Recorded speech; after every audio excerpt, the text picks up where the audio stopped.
نحمده ونصلي على رسوله الكريم اما بعد بسم اللہ الرحمن الرحیم السلام علیکم ورحمۃ اللہ وبرکاتہ۔ یزید کی اذیت ناک پیدائش۔ یزید کی پیدائش کیسے ہوئی؟ یزید جب اپنی ماں کے پیٹ سے باہر آیا تو اس وقت اس کی شکل و صورت کیسی دکھتی تھی؟ یزید کا باپ یعنی حضرت امیر معاویہ رضی اللہ تعالیٰ عنہ کے پاس نبی کریم صلی اللہ علیہ وآلہ وسلم کی کون کون سی چیزیں تھیں؟ حضرت امیر معاویہ رضی اللہ تعالیٰ عنہ موت کے وقت قبر میں ان چیزوں کو کیوں لے جانا چاہتے تھے؟ حضرت امیر معاویہ رضی اللہ تعالیٰ عنہ کی وفات پر ان کے بدبخت بیٹے یزید نے نبی کریم صلی اللہ علیہ وآلہ وسلم کی وہ نشانیاں اور وہ چیزیں قبضے میں لے کر ان کے ساتھ کیا بے حرمتی کی، اس کا انجام کیا ہوا؟ حضرت امام حسین رضی اللہ تعالی عنہ جب آخری بار روضہ رسول پر حاضر ہوئے تو وہ کیسا منظر تھا؟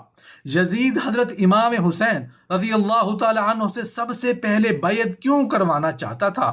کیا وجہ تھی کہ حضرت امام حسین رضی اللہ تعالی عنہ نے یزید کی بیعت کرنے سے انکار کر دیا؟ حضرت امام حسین رضی اللہ تعالی عنہ کی یزید کے ہاتھ پر بیعت نہ کرنے کا امت مسلمہ کو آج تک کیا کیا فائدے حاصل ہوئے ہیں، اور آنے والے امت محمدیہ کو اس کو کیا فائدہ ہوگا؟ محترم ناظرین، یزید بن معاویہ ابو خالد اموی وہ بد نصیب شخص ہے جس کی پیشانی پر اہل بیت علیہم الرضوان کے بے گناہ کا سیاہ داغ ہے، اور جس پر ہر زمانے میں دنیا اسلام ملامت کرتی رہی ہے، اور قیامت تک اس کا نام تحقیر کے ساتھ لیا جائے گا۔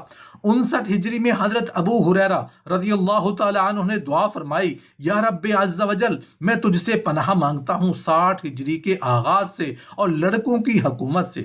اس دعا سے معلوم ہوتا ہے کہ حضرت ابو ہریرہ رضی اللہ تعالی عنہ جو حامل اسرار تھے، انہیں معلوم تھا کہ 60 ہجری کا آغاز لڑکوں کی حکومت اور فتنوں کا وقت ہے۔ ان کی یہ دعا قبول ہوئی اور انہوں نے 59 ہجری میں بمقام مدینہ طیبہ رحلت فرمائی۔ رویانی نے اپنی مسند میں حضرت ابو دردہ رضی اللہ تعالیٰ عنہ سے ایک حدیث روایت کی ہے جس کا مضمون یہ ہے کہ میں نے نبی کریم صلی اللہ علیہ وآلہ وسلم سے سنا کہ نبی کریم صلی اللہ علیہ وآلہ وسلم نے فرمایا، میری سنت کا پہلا بدلنے والا بنی امیہ کا ایک شخص ہوگا جس کا نام یزید ہوگا۔ محترم ناظرین، حضرت امیر معاویہ رضی اللہ تعالی عنہ نے جب 60 ہجری میں بمقام دمشق لقوہ میں مبتلا ہو کر وفات پائی، آپ کے پاس نبی کریم صلی اللہ علیہ وسلم کے تبرکات میں سے ازار شریف، ردائے اقدس، قمیض مبارک، موئے شریف اور تراش ہائے ناخن ہمایوں تھے۔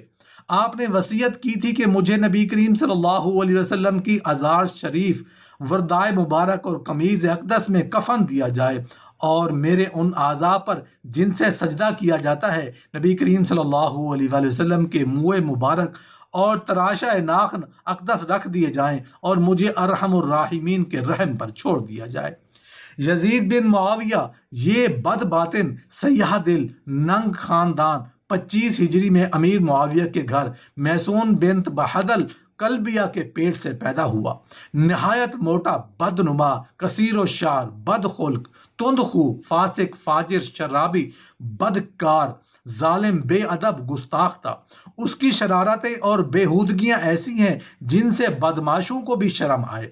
عبداللہ بن حنظلہ ابن الغسیل رضی اللہ تعالی عنہما نے فرمایا، خدا عز و جل کی قسم، ہم نے یزید پر اس وقت خروج کیا جب ہمیں اندیشہ ہو گیا کہ اس کی بدکاریوں کے سبب آسمان سے پتھر نہ برسنے لگیں۔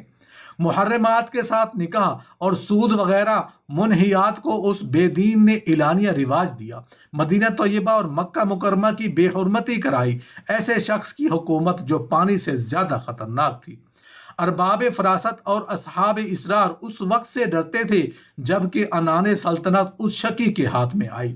غلیظ باطن یزید نے دیکھا تھا کہ اس کے باپ امیر معاویہ رضی اللہ تعالی عنہ نے نبی کریم صلی اللہ علیہ وسلم کے تبرکات اور بدن اقدس سے چھو جانے والے کپڑوں کو جان سے زیادہ عزیز رکھا تھا، اور دم آخر تمام زور و مال، ثروت و حکومت سب سے زیادہ وہی چیز پیاری تھی، اور اسی کو ساتھ لے جانے کی تمنا حضرت امیر معاویہ رضی اللہ تعالی عنہ کے دل میں تھی۔ اس کی برکت سے انہیں امید تھی کہ اس ملبوس پاک میں محبوب ہے، یہ مقام غربت میں پیارا رفیق اور بہترین مونس ہوگا، اور اللہ تعالیٰ اپنے حبیب صلی اللہ علیہ وآلہ وسلم کے لباس اور تبرکات کے صدقے میں مجھ پر رحم فرمائے گا۔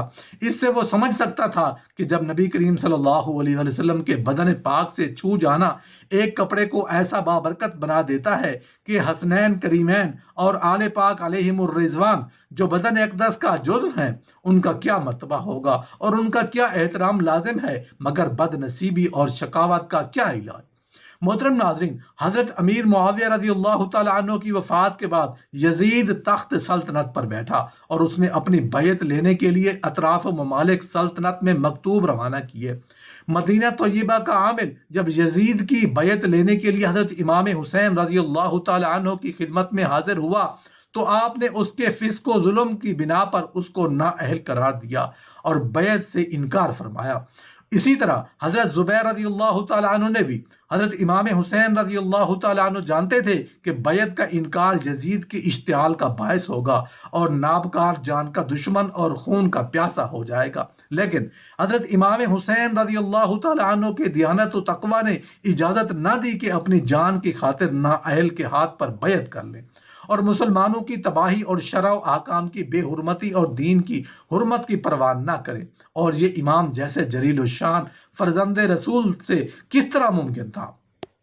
اگر حضرت امام حسین رضی اللہ تعالیٰ عنہ اس وقت یزید کی بیعت کر لیتے تو یزید آپ کی بہت قدر و منزلت کرتا اور آپ کی عافیت و راحت میں کوئی فرق نہ آتا، بلکہ بہت سی دولت دنیا آپ کے پاس جمع ہو جاتی، لیکن اسلام کا نظام درہم برہم ہو جاتا اور دین میں ایسا فساد برپا ہو جاتا جس کا دور کرنا بعد میں ممکن نہ ہوتا۔ یزید کی ہر بدکاری کے جواز کے لیے امام کی بیعت سند ہوتی اور شریعت اسلامیہ و ملت حنفیہ کا نقشہ مٹ جاتا۔